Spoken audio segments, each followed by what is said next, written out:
हरे Krishna Krishna conscious books YouTube channel में आपका स्वागत है। हम रीड कर रहे श्रील प्रभुपाद लीलामृत का द्वितीय भाग। हम रीड कर रहे चैप्टर नंबर 42 जो अब हम यहाँ पे कंटिन्यू करेंगे। जून 27, 1973 प्रभुपाद मायापुर से कलकत्ता गए। उन्होंने तमाल कृष्ण गोस्वामी को लिखा, श्याम सुंदर का सुझाव है कि मैं लंदन में जॉर्ज द्वारा प्रदत्त नए मकान में अत्यंत महत्वपूर्ण व्यक्तियों से मिलने के लिए वहां जाऊं, किंतु मैं यूरोप या अमेरिका पुनः लौटने के पूर्व बंबई के मामलों में निश्चित समझौता कर लेना चाहता हूं। यदि बंबई में मेरे कुछ दिन ठहरने के लिए उपयुक्त स्थान मिल सके तो मैं तुरंत वहां जा सकता हूं और वहां से लंदन चला जाऊंगा। अपने यात्रा कार्यक्रम पर विचार करते हुए प्रभुपाद ने एल्बर्ट रोड स्थित कलकत्ता मंदिर में कुछ दिन बिताए। वे मिलने वाले को स्वतंत्रता पूर्वक आने देते और उनका कमरा प्रायः स्थानीय बंगाली लोगों तथा उनके अपने शिष्यों से भरा रहता। सब लोग उनके समक्ष सफेद चादर पर बैठते। संध्या समय वे किसी के घर में 1 घंटे तक कृष्ण भावनामृत का उपदेश देने के लिए जाते, भले ही उसके लिए उन्हें शाम के घने भागों में से मीलों क्यों न यात्रा करनी पड़ती। श्री प्रभुपाद की बहन भवतारिणी प्रभुपाद के शिष्यों में पिशीमा के नाम से जाने वाली अपने प्यारे भाई को मिलने और सदा की भांति उनके लिए भोजन बनाने कलकत्ता मंदिर आती रहती। किंतु एक दिन उनकी बनाई कचौड़ियां खाने के कुछ घंटे बाद प्रभुपाद के पेट में तेज पीड़ा होने लगी। वे दरवाजा बंद करके सो गए। उनके अनुयायियों को बड़ी चिंता हुई। जब उनका सेवक श्रुतकीर्ति कमरे में आया तो उसने उन्हें छटपटाते देखा। श्रील प्रभुपाद, क्या गड़बड़ हुई? प्रभुपाद ने उत्तर दिया, मेरा पेट। वह नारियल की कचौरी अच्छी तरह पकी नहीं थी। यह मरोड़ रात भर जारी रहा और कई भक्त प्रभुपाद के शरीर की विशेषकर उनके पेट की मालिश करते रहे, किंतु वे हर सांस के साथ कराहते रहे। पिशीमा पास खड़ी रही, किंतु प्रभुपाद के भक्तों को उनकी उपस्थिति से डर लग रहा था कि इस बीमारी में भी वे उनके लिए कहीं कुछ और पकाने की न सोच रही हो। प्रभुपाद ने कहा कि भगवान ऋषि का चित्र वेदी से उतारकर उनके पलंग की बगल में रखा जाए। कुछ भक्तों को भय हुआ कि प्रभुपाद का अंत कहीं निकट न तो नहीं आ गया। दूसरे दिन प्रातःकाल जब उनकी बीमारी जारी रही तो भक्तों ने स्थानीय कविराज यानी वैद्यराज को बुलाया। वृद्ध कविराज आए और उन्होंने प्रभुपाद की बीमारी का कारण उग्र रक्त पेचिश बताया। उन्होंने दवाई दी पर उससे कोई लाभ न हुआ। बाद में प्रभुपाद ने भवानंद को अपने कमरे में बुलाया और तली हुई पूड़ियों के साथ थोड़ा पटल और नमक लाने को कहा। भवानंद ने विरोध किया और कहा कि ऐसा तला भोजन उनके लिए सबसे बुरा सिद्ध होगा। प्रभुपाद ने कहा कि उनके बचपन में खूनी पेचिश के लिए उनकी माँ ने उन्हें यही दवा दी थी। तब उन्होंने अपनी बहन को बुलाया और बंगाली में बोलते हुए उनसे पूरियां और पटल तैयार करने को कहा। भोजन करने के कुछ घंटे बाद प्रभुपाद ने भवानंद को फिर बुलाया। अब वे कुछ ठीक लग रहे थे। उन्होंने कहा, मेरी माँ ठीक कहती थी।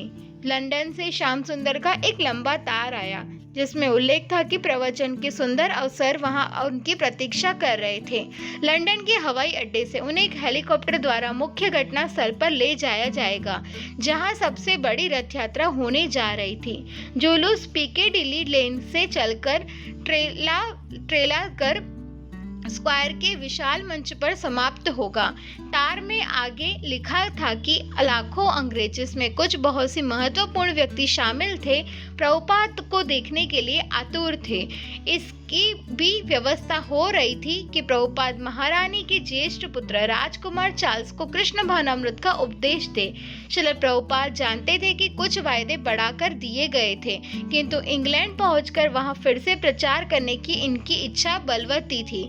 जॉर्ज हैरिसन ने भक्तों को एक लंबी चौड़ी जायदाद दी थी जो लंदन से बाहर 45 मिनट की दूरी पर थी और प्रभुपाद ने वहां जाने तथा जन्माष्टमी के दिन राधा कृष्ण विग्रह की स्थापना के लिए कहा था। अब जन्माष्टमी के 1 महीना पूर्व ही प्रभुपाद पर श्याम सुंदर के आमंत्रण का गहरा प्रभाव हो रहा था। यद्यपि रक्त पेचिश से वे अभी भी निर्बल अनुभव कर रहे थे। वे तुरंत लंदन जाने की सोचने लगे। प्रभुपाद ने कलकत्ता में मौजूद जीबीसी सचिवों और सन्यासियों को अपने कमरे में बुलाया।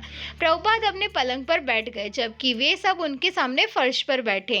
प्रभुपाद ने उनकी संपत्ति जानना चाहिए। उन्होंने कहा कि प्रभुपाद को स्वास्थ्यवर्धक जलवायु जलवायु वाले स्थान लॉस एंजलिस या हवाई जाना चाहिए और वहां विश्राम करके अपना स्वास्थ्य सुधारना चाहिए। भक्तों ने हवाई के पक्ष में निर्णय लिया और प्रभुपाद विनम्र भाव से सहमत हो गए। हवाई की जलवायु बहुत अच्छी थी और वहां प्रभुपाद के लिए बाधाएं कम थी। अचानक प्रभुपाद तनकर बैठ गए। उन्होंने कहा कि वे पश्चिम लौटेंगे, लेकिन वे लंदन जाएंगे, हवाई नहीं, और स्वास्थ्य लाभ के लिए नहीं वरन प्रचार के लिए। उन्होंने कहा, मुझे लोहे के गर्म रहते उसे पीटने दीजिए। मैं समझता हूँ यह एक अंग्रेजी कहावत है। यदि आप ऐसा करते हैं तो आप लोहे को यानी मनचाहे आकार में मोड़ सकते हैं। पश्चिम में लोग अपने जीवन से ऊब चुके हैं, इसलिए हम उन्हें आध्यात्मिक प्रकाश देना चाहते हैं। प्रभुपाद ने अपने शिष्यों को अपने प्रभावशाली वक्तव्यों से तुरंत आश्वस्त कर दिया। प्रभुपाद ने आगे कहा, पश्चिम में दो भ्रामक सिद्धांत हैं। एक यह है कि जीवन पदार्थ से आता है, दूसरा यह है कि मृत्यु के बाद जीवन नहीं होता, अतः इस जीवन का आनंद लो। वे कहते हैं कि प्रत्येक वस्तु पदार्थ है, अतः ज्यों-ज्यों वह कृष्ण भावनामृत आंदोलन बढ़ेगा, साम्यवादियों की पराजय होगी। लोग कहते हैं कि वे एकता का प्रचार कर रहे हैं, किंतु उनके पास इतनी बुद्धि नहीं है कि वे देख सके कि एकता कैसे प्राप्त की जा सकती है। उन्होंने एक विशाल जटिल लीग ऑफ नेशंस बनाया और अब यूनाइटेड नेशंस बनाया है, किंतु ये सभी असफल हो जाएंगे। वह रथ यात्रा की सरल विधि सारे संसार में फैल रही है। जगन्नाथ का अर्थ है विश्व के स्वामी, अतः हमारे इस्कॉन के माध्यम से जगन्नाथ अब अंतर्राष्ट्रीय भगवान है। इसलिए मैं पश्चिम जाकर ये चीजें उन्हें देना चाहता हूँ। यद्यपि प्रभुपाद तुरंत लंदन की हवाई यात्रा के लिए शरीर से अक्षम थे, जहां सक्रिय प्रचार का कार्य उनकी प्रतीक्षा कर रहा था, किंतु उनके शिष्य इसे कृष्ण का एक और दूसरा चमत्कार स्वीकार करते हुए मान गए। लंदन, जुलाई 7, 1973। परविद, ये रथ यात्रा का दिन था। मैंने प्रभुपाद को मंदिर के भीतर आते देखा, लेकिन वे बहुत हष्ट-पुष्ट नहीं लग रहे थे। मैं सचमुच चकित था। फिर मेरी समझ में आया कि उनकी शक्ति बहुत कुछ आध्यात्मिक है। ध्रुवनाथ, परेड के मैदान में हम लोग मार्बल आर्क पर, जहां से रथ यात्रा आरंभ होनी थी, श्रील प्रभुपाद की प्रतीक्षा कर रहे थे। हमने व्यास आसन अच्छे ढंग से सजाया था। सभी लोग आशा कर रहे थे कि प्रभुपाद रथ पर स्थापित इस व्यास आसन पर बैठकर सड़कों से होकर निकलेंगे, जैसा कि उन्होंने अन्य रथ यात्राओं में किया था। अतः जब प्रभुपाद आए और उन्होंने व्यास आसन पर बैठने से इनकार कर दिया, तो हमें प्रसन्नता भी हुई और आश्चर्य भी। उन्होंने संकेत किया कि वे नाचेंगे और जुलूस का नेतृत्व करेंगे। योगेश्वर, वे सीढ़ी ले आए जिससे प्रभुपाद रथ पर चढ़कर व्यास आसन पर बैठ सके, किंतु उन्होंने उन सबों को दूर कर रहने का इशारा किया और वे रथों के साथ साथ नाचते हुए आगे चलने लगे। धीर शांत, मैंने टखने में मोच आ गई थी, अतः मैं चल नहीं सकता था, इसलिए मैं रथ पर चढ़ गया। फलतः मैं प्रभुपाद को भली भांति देख सकता था। रेवती नंदन महाराज रथ से ही ध्वनि प्रसारक यंत्र पर कीर्तन कर रहे थे, किंतु 15 मिनट तक जुलूस चलने के बाद प्रभुपाद ने भक्तों से कहा कि वे रेवती नंदन महाराज और अन्यों से नीचे आने को बोले और उनके साथ सड़क में कीर्तन का नेतृत्व करें। रेवती नंदन, जब प्रभुपाद ने रथ पर व्यास आसन देखा तो वे बोले, नहीं, मैं मात्र एक भक्त हूँ, मैं जुलूस के साथ चलूंगा। एक विशाल भव्य कीर्तन हुआ।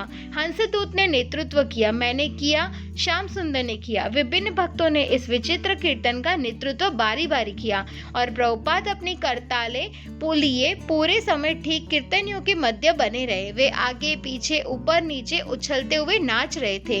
रोहिणी नंदन, रथ धीरे धीरे जा रहा था। प्रभुपाद रथ से 20-30 फुट आगे चलते हुए जुलूस का नेतृत्व कर रहे थे। इस बीच रथ के ऊपर लगे ध्वनि प्रसारक यंत्र से कीर्तन चल रहा था। प्रभुपाद ने सभी लोगों को रथ से नीचे उतारा और अपनी चारों ओर कर लिया और वे सब हरे कृष्ण का कीर्तन करने लगे। कभी कभी वे चारों ओर घूम जाते और हवा में अपने दोनों हाथ राजसी ढंग से ऊपर उठाते हुए कहते, जय जगन्नाथ। जब हम लोग थोड़ा आगे बढ़ जाते तो वह मुड़कर रथ के आने की प्रतीक्षा करते। कभी वे नाचने लगते तो कभी कभी हवा में दोनों हाथ ऊपर उठाए खड़े हो जाते। शारदीय दासी प्रभुपाद नाचते थे और कुछ फुट चलने के पश्चात एक चक्कर लगाते और बाहें ऊपर उठाए हुए श्री विग्रह की ओर देखते। फिर कुछ समय तक नाचते, अर्च विग्रह का ध्यान करते और फिर चक्कर लगाकर आगे बढ़ जाते। इस प्रकार वे पूरे रास्ते नाचते रहे। भक्तों ने उन्हें भीड़ से बचाने के लिए हाथ से हाथ मिलाकर एक वृत्त बना लिया था। यह विस्मयकारी दिव्य दृश्य था। प्रभुपाद श्री विग्रह की ओर देख रहे थे और सभी शिष्य उनके पीछे थे। सुदुर्जय प्रभुपाद ने हमें आश्चर्यचकित कर दिया। हम नहीं जानते थे कि वे बीमार है अथवा नहीं, कमजोर है या नहीं, उन्हें चक्कर आ रहे हैं या नहीं। कभी वे बहुत बीमार लगते थे, कभी 28 साल के लड़के जैसे दिखते थे। वे हम सबों को आश्चर्यचकित किए हुए थे। वे अपने हाथ में बैत लिए हुए थे, किंतु नाचते समय उसे ऊपर उठा लेते थे। थोड़ी देर के बाद श्याम सुंदर मेरे पास आया और बोला, सुनो, प्रभुपाद पहुंच नहीं पाएंगे, वे बहुत बीमार है। तुम उनके पीछे पीछे कार में चलो, उनसे 30 सेकेंड की दूरी पर रहो ताकि हम उन्हें कार में तुरंत बैठा सके। प्रभुपाद पार्क लैंड में नीचे की ओर जा रहे थे और बीच बीच में वे पीछे की ओर मुड़कर अपने हाथ ऊपर उठा देते थे। वे इतनी तेजी से चल रहे थे कि रथ उनका साथ नहीं दे पाता था। उन्हें रुक रुक कर रथ की प्रतीक्षा करनी पड़ती थी। वे पीछे मुड़कर अपने हाथ उठा देते थे और कहते थे, हरि बोल। उन्होंने ऐसा कई बार किया। वे इतनी तेजी से चल रहे थे कि बीच में उन्हें रुकना पड़ता था। भक्तजन नाच रहे थे। मौसम सुहावना था। भीड़ अपार थी। ध्रुवनाथ सड़क पर चलने वाले लोग जड़ बनकर प्रभुपाद को देखते रह जाते थे। उन जैसी अवस्था का व्यक्ति एक बालक की तरह नाच रहा था और उछल कूद कर रहा था। ये दृश्य देखने योग्य था। और तब लगभग 5 मिनट के बाद प्रभुपाद पीछे मुड़ जाते थे और जगन्नाथ की ओर देखने लगते थे। भक्तजन मार्ग से हट जाते थे जिससे वे जगन्नाथ, बलराम और सुभद्रा को भलीभांति देख सके। किंतु थोड़ी देर में पुलिस आ गई और उसने हमें चेतावनी दी कि हम इस मार्ग पर रुक रुक कर नहीं चल सकते। हमें चलते रहना पड़ा क्योंकि यातायात में बहुत बाधा हो रही थी। भक्तजन जोर से कीर्तन कर रहे थे, नाच रहे थे और काफी कोलाहल था। श्रुत कीर्ति जब प्रभुपाद नाच रहे थे तो पुलिस वाले लगातार आ रहे थे और किसी अधिकारी की तलाश कर रहे थे। अंत में वे मेरे पास आए और बोले, आप अपने लीडर से कहिए कि वे बैठ जाए, उनके कारण बड़ी बाधा हो रही है। हर व्यक्ति उग्र हो रहा है और हम भीड़ को संभाल नहीं पा रहे हैं। तो मैंने कहा, ठीक है, किंतु प्रभुपाद से मैंने कुछ नहीं कहा। अतः वे फिर आए और बोले, आप उनसे कहिए उन्हें बैठना ही होगा। तो मैंने कहा, बहुत अच्छा। मैंने प्रभुपाद को थपथपाया। पूरे समय वे भाव विभोर थे। वे रथ के सामने स्वयं नाच रहे थे और हर एक को नाचने के लिए प्रोत्साहित कर रहे थे। वे हाथ से इशारा करते थे और भक्तों को नाचते रहने के लिए प्रोत्साहित करते थे। वे जुलूस का संवेग बनाए चल रहे थे। तो मैंने कहा, प्रभुपाद, पुलिस के लोग चाहते हैं कि आप बैठ जाएं। उनका कहना है कि आप जुलूस में अव्यवस्था फैला रहे हैं। प्रभुपाद ने मेरी ओर देखा, फिर वे मुड़े और आगे चलते रहे। पुलिस की पूरी अपेक्षा कर वे नाचते रहे और पुलिस वाले कुछ नहीं कर सके। न तो प्रभुपाद रुके और न पुलिस वाले उनसे कुछ कह सके। परवीत मैं पूरे जुलूस मार्ग में बैक टू गॉडहेड पत्रिका बांटता रहा। मैं थककर चूर था और जुलूस के साथ साथ चलने से मुझे घोर कठिनाई हो रही थी। किंतु प्रभुपाद चले जा रहे थे और एक तरुण की भांति नाच रहे थे। उनकी आध्यात्मिक शक्ति पर मैं चकित था। ध्रुवनाथ जब हम पीकेडिली सर्कस पहुंचे तो प्रभुपाद ने एकाएक पूरा जुलूस रोक लिया। निसंदेह पीकेडिली सर्कस लोगों से ठसाठस भरा था। प्रभुपाद 3 मिनट तक जुलूस रोके रहे और भक्तों को अपनी चारों ओर लिए नाचते रहे। रोहिणी नंदन जब हम लोग पीकेडिली सर्कस पहुंचे तो प्रभुपाद ने सचमुच नाचना आरंभ किया। वे जमीन से ऊपर उछल रहे थे। रथ रोक दिया गया। यह बहुत कुछ चैतन्य चरितामृत के वर्णन के समान था कि भगवान चैतन्य रथ यात्रा जुलूस की अगुवाई कैसे करते थे। अतः रथ रोक लिया गया और तब प्रभुपाद इसके चलने की प्रतीक्षा करने लगे। योगेश्वर अंत में जब हम ट्रेफाल्गर स्क्वायर पहुंचे और प्रभुपाद ने भक्तों द्वारा लगाया गया विशाल तंबू और अन्य व्यवस्थाओं को देखा तो उन्होंने पुनः अपने हाथ ऊपर उठा दिए। वे जुलूस के सारे रास्ते भर नाचते और चलते रहते थे। कम से कम 1 घंटा हो गया था और प्रभुपाद चलते और नाचते रहते थे, हाइड पार्क से प्रारंभ करके ट्रेफाल्गर स्क्वायर तक। रोहिणी नंदन जब प्रभुपाद ट्रेफाल्गर स्क्वायर पहुंचे तो वे नेल्सन स्तंभ के चबूतरे पर एक छोटे से व्यास आसन पर तुरंत बैठ गए और उन्होंने कृष्ण के पवित्र नाम के विषय में तुरंत एक भाषण दिया। ये उनके विराट कीर्तन और नर्तन के तुरंत बाद था। अगले दिन के समाचार पत्रों में उत्सव के संबंध में अच्छी खासी खबर छपी और प्रभुपाद ने इसके विषय में अपने लॉस एंजलिस के एक शिष्य को इस प्रकार लिखा। तुम्हें जानकर प्रसन्नता होगी कि लंदन की रथ यात्रा अत्यंत सफल रही।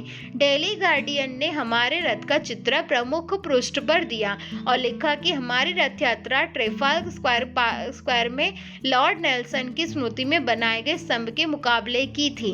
मेरा स्वास्थ्य अच्छा है और मैं नित्य भ्रमण करने जाता हूँ और प्रातःकालीन कक्षाएं लेता हूँ।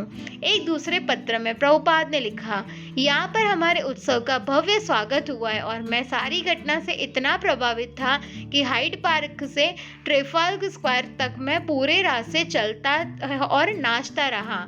प्रभुपाद भक्ति वेदांत मनोर में नियमित रूप से रहने लगे। उन्होंने लिखा, यह भक्ति वेदांत मनोर सबसे अच्छा बढ़िया स्थान है। यह बहुत शांत और निर्विघ्न है और गांव बहुत साफ सुथरा है। 2 मंजिले पर स्थित प्रभुपाद का कमरा इतना विस्तृत था कि उसमें 50 अभ्यागत आराम से बैठ सकते थे। उसमें बड़ी बड़ी खिड़कियां थी जो लंबे चौड़े मैदान की ओर खुलती थी। प्रभुपाद ने कहा कि यदि भक्तगण झील और मैदान की सफाई कर सके तो वे भक्ति वेदांत मनोर में ही कर शांतिपूर्वक अनुवाद कार्य करेंगे। उन्होंने कहा कि उन्हें कुछ गाय लानी चाहिए और कुछ और अधिक जमीन में खेती करनी चाहिए। यद्यपि बहुत समय से भक्त मनोर में नहीं रह रहे थे और उन्होंने इमारत और मैदान में कोई सुधार नहीं किया था। प्रभुपाद ने उसमें एक स्थान की ओर इशारा करते हुए कहा कि वहां एक दिन वे एक 30 मंजिला मंदिर बना सकते हैं जो पूरे लंदन का सबसे विशाल भवन होगा। उनका प्रस्ताव था कि वे कम से कम 2 महीने वहां रहेंगे और जन्माष्टमी के दिन राधा कृष्ण अर्च विग्रह की स्थापना करेंगे।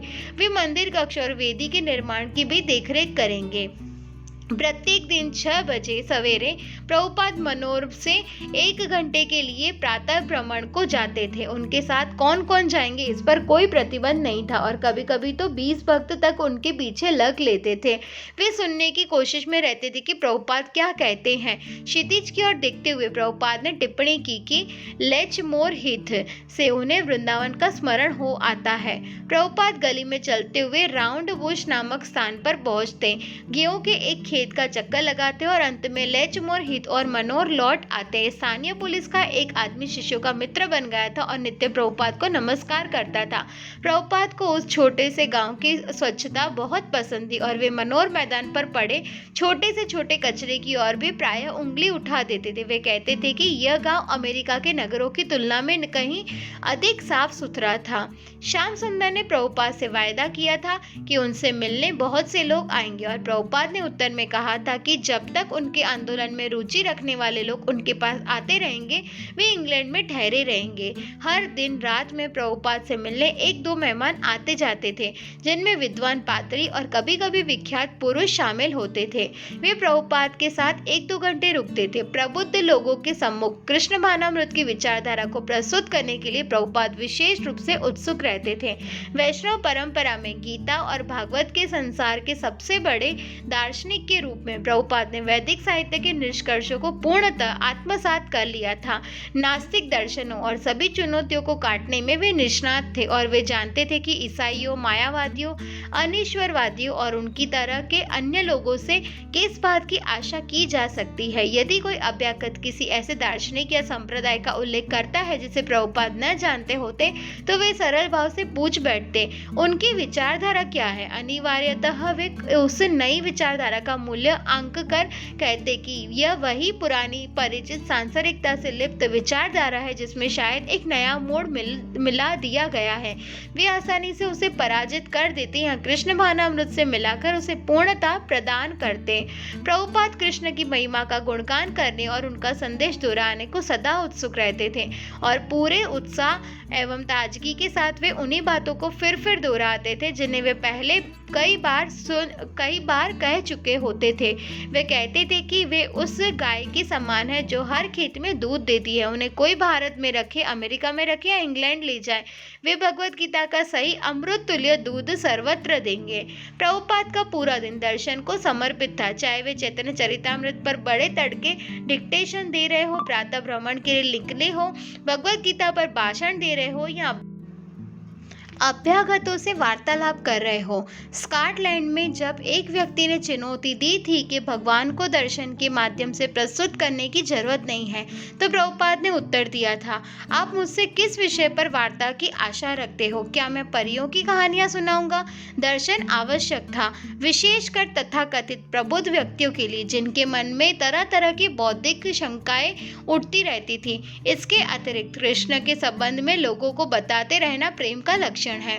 दूसरों के कष्टों से द्रवित होकर प्रभुपाद सदैव कृष्ण के संदेश के बारे में बातें करते थे और ऐसा करने से वे कभी थकते नहीं थे। वे सच्चे मन से उन निरीश्वरवादी विचारकों से असंतुष्ट थे जो लोगों को भ्रमित करते थे, क्योंकि भौतिकतावादी और निर्विशेषिक दर्शनों से किसी व्यक्ति के जीवन के दुख से मुक्ति पाने के सारे अवसर नष्ट हो जाते हैं।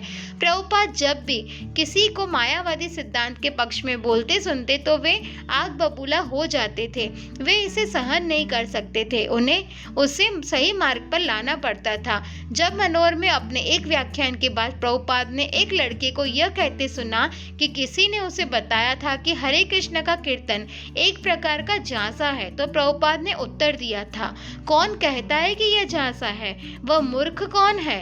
वह दुष्ट कौन है? कृष्ण की महिमा बनाए रखने के लिए वे अनिश्वरवादियों से लड़ने को तैयार थे। ये प्रभुपाद की स्वाभाविक प्रवृत्तियां थी, अतः बिना रुके वे चलते जा सकते थे और आगे चलते जा सकते थे। वे लोगों को कृष्ण भावनामृत देना चाहते थे, उन्हें दूसरा जीवन नहीं मिलना था। अपने कक्ष के एकांत में विश्राम करते हुए भी वे सदैव कृष्ण भावनामृत की ही बातें करते थे। भक्तों ने अनेक सुविख्यात अंग्रेज नागरिकों को श्रील प्रभुपाद से मिलने के लिए आमंत्रित किया था। आमंत्रितों की ओर से अच्छी प्रतिक्रिया रही। अर्थशास्त्री अस्टन शूमेकर ने प्रभुपाद से मिलने का वचन दिया और दार्शनिक सर अल्फ्रेड जे आयर ने भी। जब श्याम सुंदर ने प्रभुपाद को बताया कि आयर विख्यात दार्शनिक है, तो प्रभुपाद ने पूछा, उनका दर्शन क्या है? श्याम सुंदर ने उत्तर दिया, वे ईश्वर के अस्तित्व में विश्वास नहीं रखते। प्रभुपाद बोले, मैं उन्हें प्रणाम दूंगा।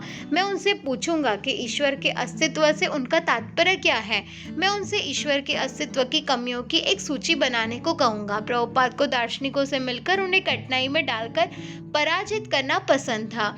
इतिहासवेत्ता अर्नोल्ड टायनबी वृद्ध और अशक्त थे, अतः वह प्रभुपाद उनसे उनके घर पर मिलने को सहमत हो गए।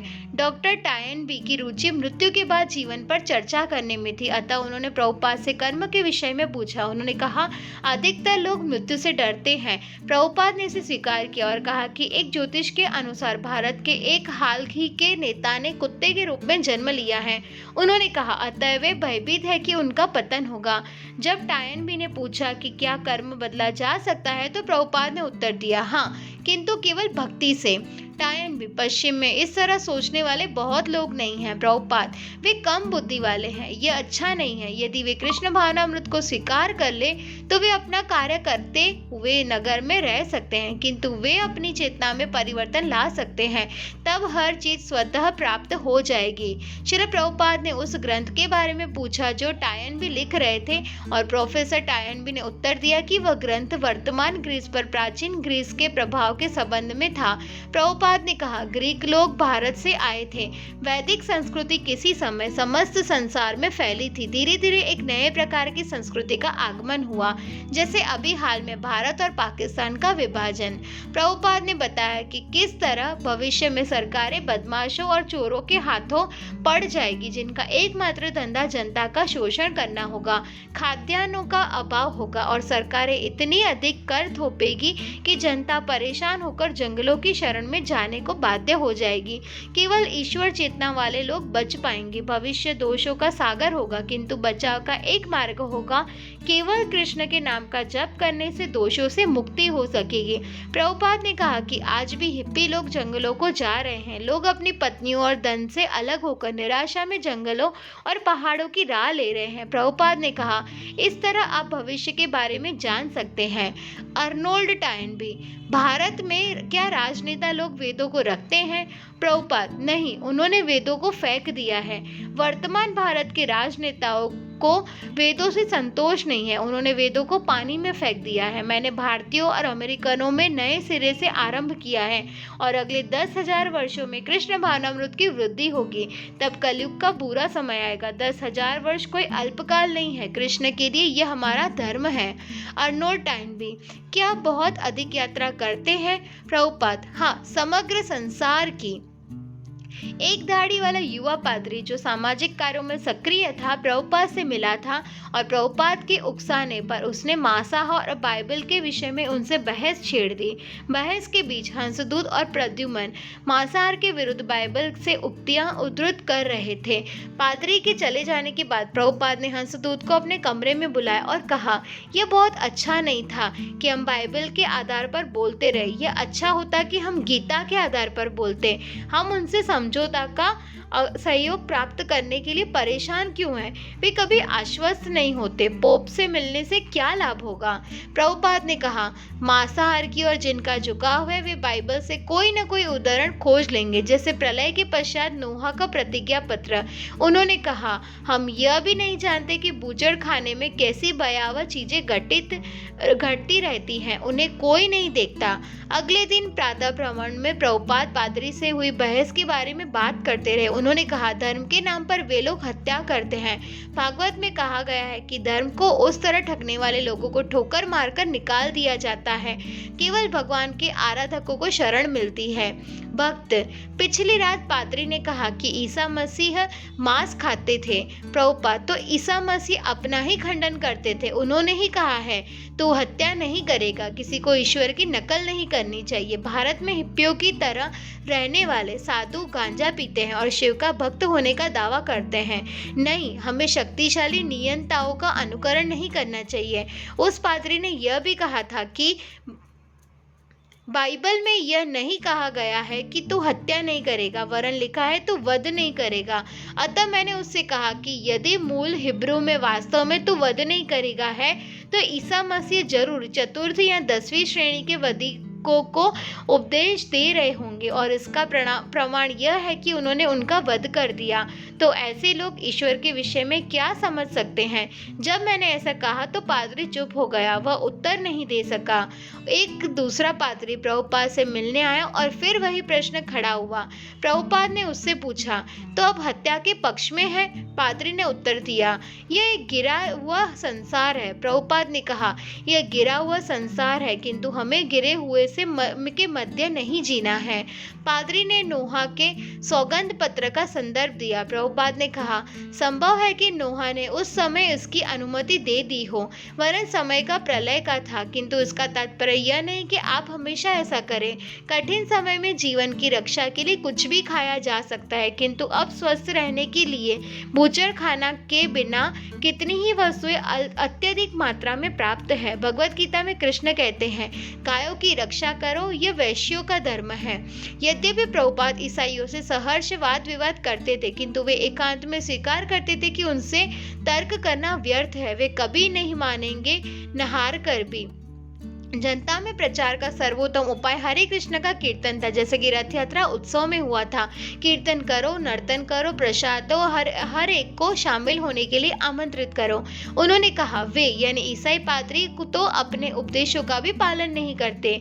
एक लड़का मेरे पास आया और बोला कि वह बात करना चाहता है। उसने कहा, मैं एक ईसाई हूँ। मैंने उत्तर दिया, तुम ईसाई नहीं हो, तू हत्या नहीं करेगा।